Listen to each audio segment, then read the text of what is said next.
Yeah, myself, Suresh, lecturer in mechanical engineering from Government Polytechnic, Chegunta.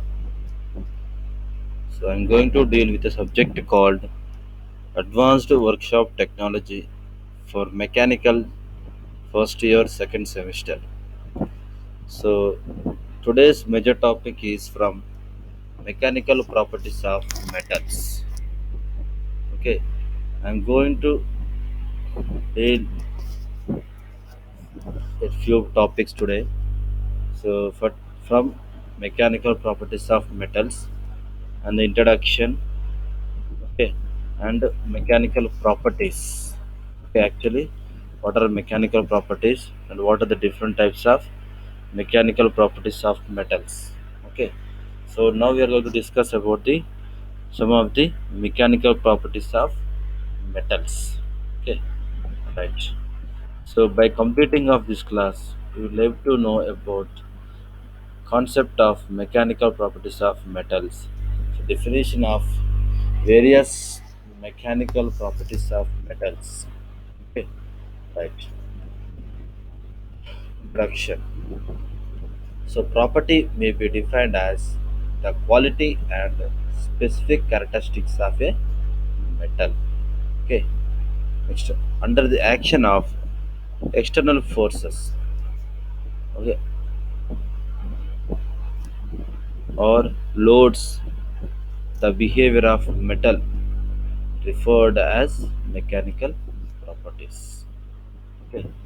So, as a sound knowledge of these properties is very essential for an engineer to select the material for specific applications. So, now we can see the a list of mechanical properties of metals.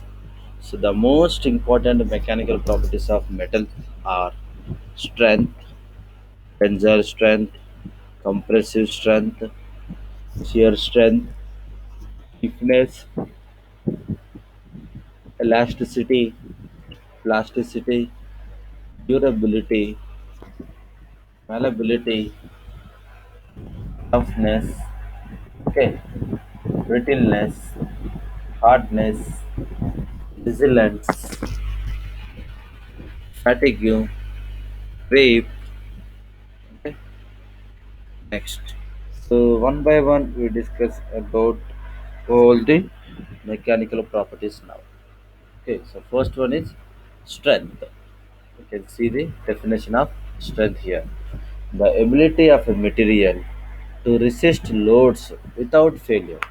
Okay, so when the load is applying on the material can stand the load without any failure. So that is called strength. Okay, you can see here the ability of a material to resist tensile load without failure is called tensile strength. Okay, next, the ability of a material to resist compressive load so without failure is called a compressive strength. Okay, next, the ability of a material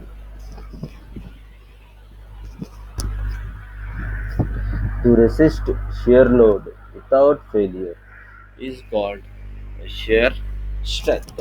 So all these are the different types of strengths. Okay, and the definitions. And the next one is stiffness. So now we are going to discuss about the stiffness. The resistance of a material to elastic deformation or deflection is called stiffness. Okay, if the material follows Hooke's laws, it is measured by Young's module or models E. Okay, so in shear stiffness is measured by modulus of rigidity. In shearing, stiffness is measured by modulus of rigidity. Okay, so next one is elasticity. Elasticity. So elasticity is a property of material to regain the original state after deformation upon removal of the applied load. Okay. So simply we can say that whenever you are applying a load on the material, okay, so it may elongate. So after removing the load from the material, so it can regains to its original position. So that is called elasticity. Next, so it is a tensile property of the material. Elasticity is a tensile property of the material.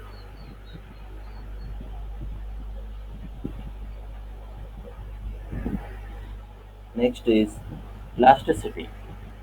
So plasticity is the ability of a material to undergo some degree of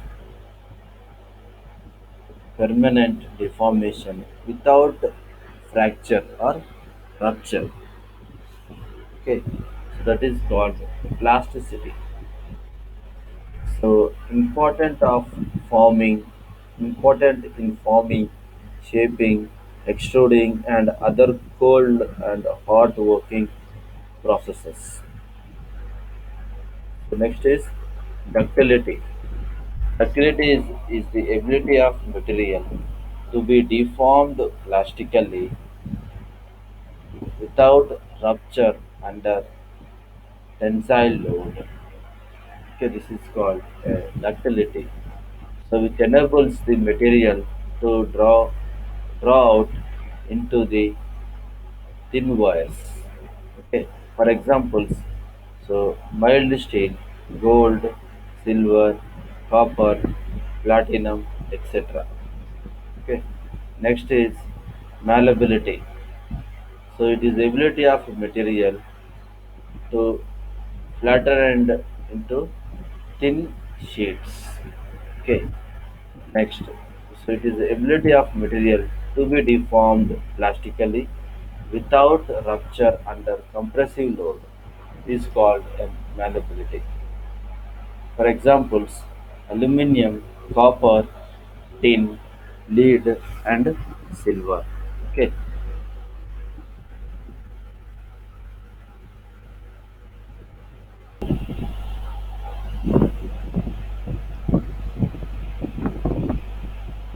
So measure, that is nothing but toughness is nothing but the so measure of the amount of energy of a material can be observed before actual fracture during plastic deformation.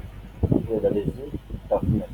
The toughness is nothing but the measure of the amount of energy of a material can be observed before actual fracture. Okay. So during plastic deformation. Okay. Next. So it is the ability to withstand both plastic and elastic deformations. Okay, nothing but toughness.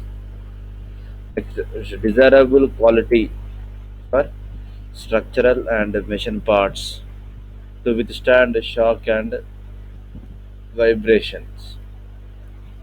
Toughness is related to impact strength. Okay. So nothing it is nothing but it is related to the impact strength of the material. Next, for examples, manganese, steel, wrought iron, and mild steel. Okay, all these are the examples of toughness. Next one is brittleness. So it is a property of sudden failure without any visible permanent permanent deformation. Okay, so brittleness is the property of sudden failure without any visible permanent deformation. Okay, so these materials have low toughness. Okay, these materials have low toughness. So a non-ductile material is said to be a brittle. Brittle. Okay. Next, for examples, glass, cast iron. Okay. Next one is hardness. So hardness is the ability of a material to resist to scratching, abrasion, cutting, indentations, or penetrations. So this property is closely related to strength. Okay. Next, hardness can be measured by many methods, such as Brenner hardness test, Rockwell hardness test, and Whiskers hardness test. So by using these tests, so the hardness can be measured. Next one is resilience.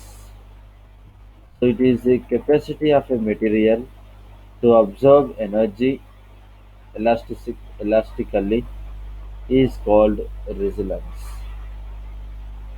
Next, so resilience is the maximum energy that can be stored in a body up to elastic limit.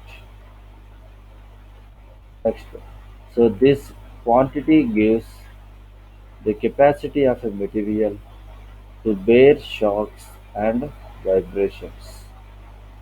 Next, fatigue.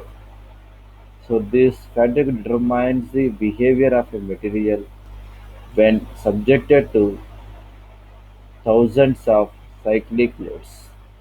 Okay. Next, so failure is given the reason called fatigue. So next one is creep. Slow and progressive deformation of a material with time at constant stress. So is called creep. So metals exhibit creep at a high temperature. Okay. So now technological properties. So measurability. So facilitates easy measuring. So weldability. So it is the ability to be welded. Castability. Easy at easy at which the metal can be cast into different shapes. Okay. So all these three are the technological mechanical properties. Next. So introduction about mechanical working of metals and classification of mechanical working of metals and what is a hot working, advantages of hot working. All these topics are covered in this class. Okay, advantages and disadvantages of hot working. So we can see here this is an example for mechanical working of metal. Okay, this is a metal okay, to make it as a bucket. This is one of the example. Okay, so mild steel bucket. This is a mild steel bucket. Okay. Next one is a copper bucket. Okay, copper bucket. Next, galvanized iron bucket. GI bucket. Galvanized iron sheet bucket. Okay. So next we can see. So actually what is a mechanical working of metals? So all the parts shown in the examples are manufactured by using metal working techniques or metal forming techniques. So whatever the buckets you have shown as examples in the previous slides, so those are manufactured by using a metal working techniques or metal forming techniques. Okay, so which involves the plastic deformation of metals under the action of externally applied forces. So by applying the external forces on the metal, so which will be make deform into a plastic state. Okay, next. So mechanical working of metals means the internal deformation of metals plastically under the action of applied forces. So this is nothing. This is the meaning of the mechanical working of metals. So this means that the internal deformation of metals plastically under the action of an external force or the external load. Next, during mechanical working, no cutting or shaping operation is required. Okay, so during this mechanical process, there is no cutting of the metal piece or shaping operation is required. Next, so types of mechanical working of mechanical working processes. You can see the list. Okay, hard working, cold working. Okay, so these two are the mechanical working processes. First, we can see hot working. Okay, let us discuss about the hot working here. So, definition of hot working. So, hot working definition you can see here: the plastic deformation or shaping of metals above the recrystallization temperature is called hot working. Okay, so temperature is not too high. Okay, so in this hot working, temperature is not too high. Okay, so which gives grain growth. Okay, which gives the grain growth. So deformation and recrystallization takes place simultaneously. Okay, so deformation and recrystallization of metal can takes place simultaneously. Okay. Next, no distortion of grain growth or grain structure. Okay. Next, you can see the diagram of a hot working processes. Okay,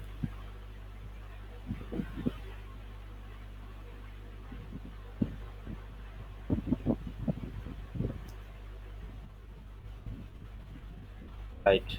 So it requires less power to work. So better grains produced. Next one is cold working. Okay. So definition for cold working: the plastic deformation or shaping of metals below the recrystallization temperature is called as cold working. So it performs at room temperature. This cold working should performed at room temperature. So reducing grain growth. Okay, it's a distortion of grains. So done for dimensional accuracy after hot working. Okay, so it is done for dimensional accuracy only after hot working process.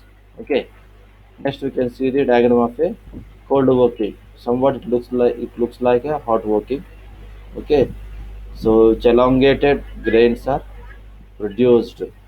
So close tolerances are possible.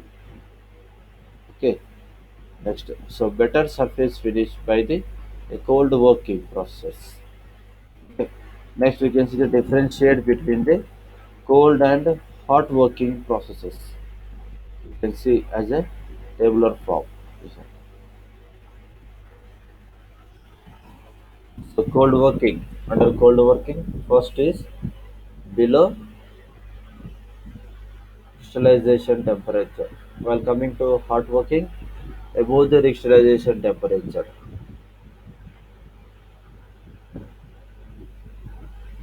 Next, second from cold working. So no transformation in grain growth or grain structure, and new grains are formed in hot working.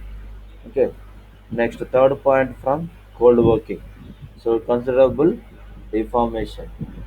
So more expensive deformation in hot working.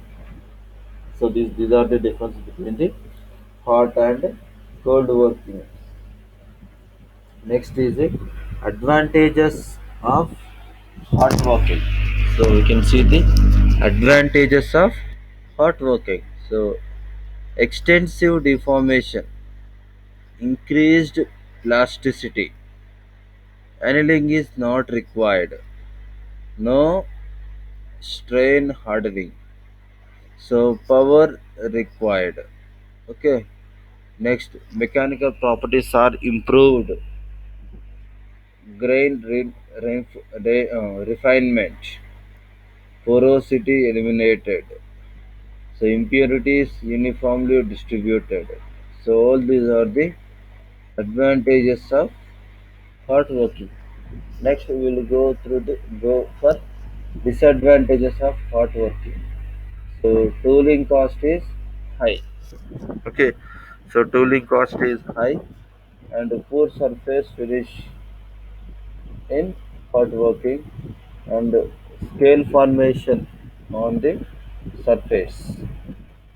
Rapid oxidation formed on the metals in hot working. Next, not meant for close dimensional tolerances. Okay. Next, next we will see about the hot working processes and types of hot working processes here. Okay. So already just now I told about this hard working. Okay, that is the definition of hard working. Again, I will tell here. Okay, the plastic deformation of metals above the recrystallization temperature is called hot working. However, the temperature should not be too high, so which give rise to grain growth. Deformation and recrystallization takes place simultaneously, so no distortion of grains. Okay, so all these are the different types of hot working processes. So first one is hot rolling, second extrusion, third forging, fourth hot piercing, fifth hot reeling, sixth hot spinning, seventh hot drying. Okay, so all these are comes under the hot working processes. Okay, so let us shortly discuss about the all these types of hot working processes. Right. So first one is hot rolling. So it is the most efficient method to convert larger to smaller sections. Okay, so from larger section to the smaller sections. So by the hot rolling process, so we can convert the larger sections into smaller sections. Okay, so simply we can say that to produce plate, sheet, strap, and simple sections. Okay, from the hot rolling. Okay, right. Core structure converted into a fine grained structure, so which gives improvement in physical properties such as strength, toughness, ductility, and shock resistance. Let us see the diagram of a hot rolling. Okay, this is a diagram of a hot rolling. You can observe the parts here. So upper roller and lower roller. Next, original unworked grains.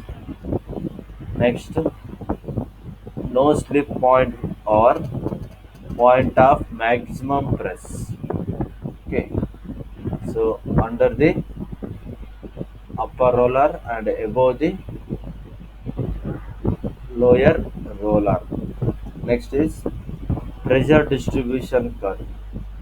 Okay, next refined grains. Next direction of travel of the working material. Next, elongated grains. Okay, so all these are the different parts of hot rolling. So let us see the examples for hot rolling. Hot rolling process is used to produce structural sections, rails, sheets, plates, bars, etc. Okay, so all these are the examples of hot rolling. So next one is hot extrusion. Hot extrusion. This hot extrusion consists of compressing a metal inside a chamber and forcing through a die by application of pressure from the plunger or a ram. Okay, so extrusion is used to produce longer lengths. Okay, so this hot extrusion is used to produce longer lengths, okay, with desired cross section, so which is very difficult by any other processes. Okay, so basically the extrusion process in like squeezing toothpaste out of a tube, squeezing the toothpaste out of a tube. Okay, next.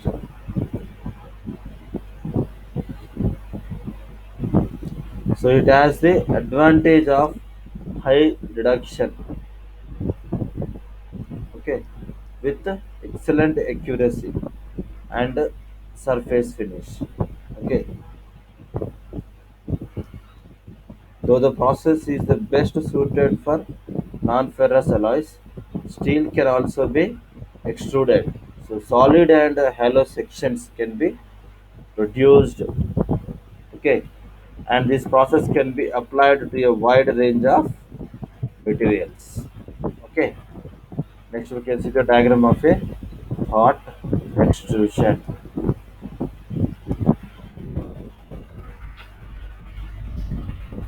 You can see the diagram of a hot extrusion and observe the parts here.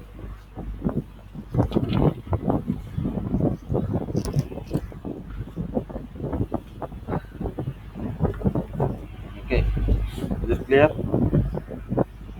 Right. So ram, cylinder, die, extruded metal. Okay, and the other remaining parts, okay, which is not mentioned here. Okay, so this is a diagram of a hot extrusion.